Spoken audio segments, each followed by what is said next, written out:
la question, qu'est-ce que tu veux? Mais tu ne vois pas que j'ai le problème, Dieu. Tu ne vois pas que je ne vois pas. Alléluia. Il lui pose la question, qu'est-ce que tu veux?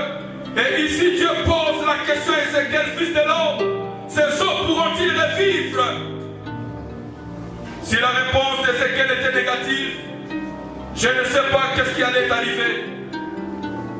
Il n'a pas répondu comme ce paralytique qui était à la piscine de Bethesda. Ce paralytique qui dit, je n'ai personne pour me jeter dans l'eau. Parce que lorsque je cherche à aller, il y a une autre qui me dévance.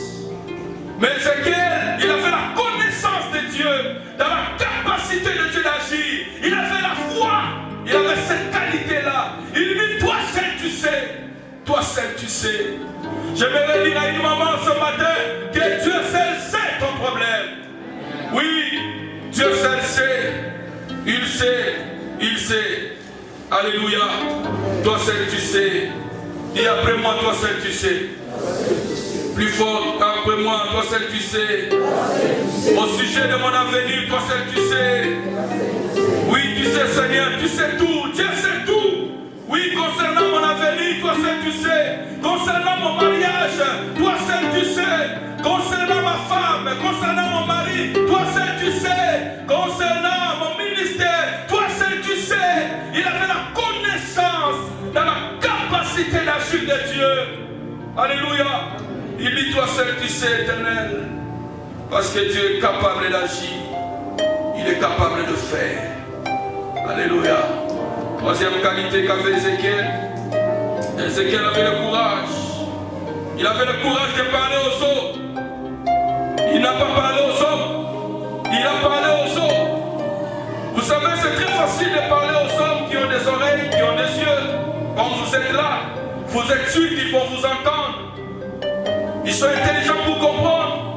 Mais ce n'est pas facile de parler aux eaux. Là, tout est sec aux ossements. Ça demande du courage. Alléluia. Et Ézéchiel a commencé à déclarer. Il a commencé à prophétiser sur les eaux. Là où tout est sec. Je disais, il n'a pas prophétisé aux hommes, mais il a prophétisé aux eaux. Il a parlé aux ossements. Quel courage! La qualité des personnes que Dieu utilise, ce sont des personnes qui ne parlent pas seulement aux hommes, mais qui sont capables de parler aussi aux ossements, qui sont capables de parler aux circonstances, qui sont capables de parler aux situations, qui sont capables de parler aux choses compliquées. Alléluia. Les hommes de foi. Oui, non seulement ce sont des hommes de foi, mais aussi ce sont des hommes courageux. Alléluia. Oui, Ézéchiel était courageux. Il était capable de parler. Oui, il a parlé aux eaux. Il a déclaré. Bien-aimé dans le Seigneur, le monde ici que tu vois, le monde a été créé par la parole. Tout ce que tu vois ici n'existait pas. Il n'y avait rien. Mais tu as commencé à parler. Que la lumière soit, la lumière fut. Il a commencé à déclarer que la terre soit, la terre fut. Que le ciel soit, le ciel fut. Tu as commencé à parler. Que le luminaire soit, le luminaire fut. Tu as commencé à déclarer. Il a créé les choses à partir de sa parole. Il a appelé à l'existence des choses qui n'existaient pas à partir de la parole. Les hommes de foi, bien-aimés, ils parlent aux circonstances. Alléluia. Ils parlent aux circonstances. Voilà pourquoi ce matin, à chaque fois qu'il parlait, des choses arrivaient. À chaque fois qu'il déclarait, oui, bien-aimé, Dieu m'a dit de te dire que la saison de se plaindre est finie. La saison de mal parler est finie. La saison de maudire ses propres enfants est finie. Le temps est venu, tu dois bénir tes enfants. Le temps est venu, tu dois bénir ta femme. Le temps est venu, tu dois bénir ton mari. Le temps est venu, tu dois bénir ton église. Parlez bien, déclarez bien, annoncez les choses. Parce que quand tu seras en train de déclarer, d'annoncer, il y aura des choses qui vont arriver. Amen. Voilà pourquoi ce matin,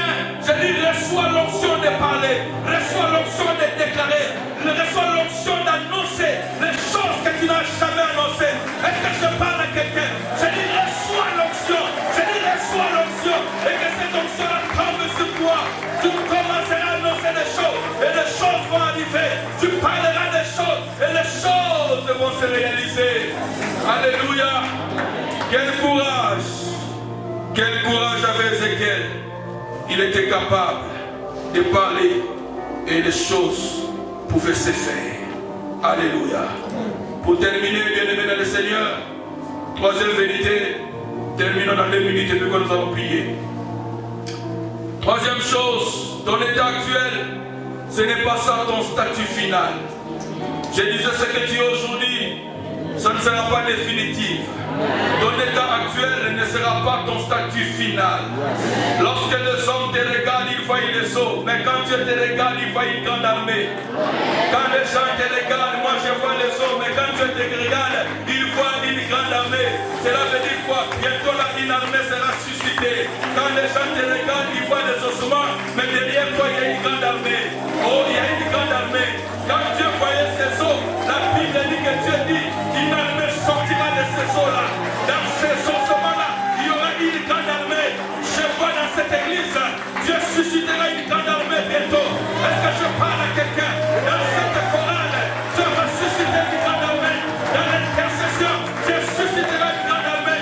Maman, ne te néglige pas. Il y a une grande armée derrière toi. Papa, ne te néglige pas. Il y a une grande armée derrière toi. Tu ne mourras pas tel que tu es. Je dis que tu ne mourras pas tel que tu es. Tu ne vieilliras pas tel que tu es. Parce que derrière toi, il y a une grande armée. Oui, ton statut final, bien-aimé, ton statut actuel ne sera pas définitif. Je dis que ça ne sera pas définitif. C'est toi debout, nous allons prier. Alléluia. C'est toi debout. Nous allons parler. Yakarabasheke. Parle au Seigneur, parle au Seigneur. Dis du Seigneur que ta main soit sur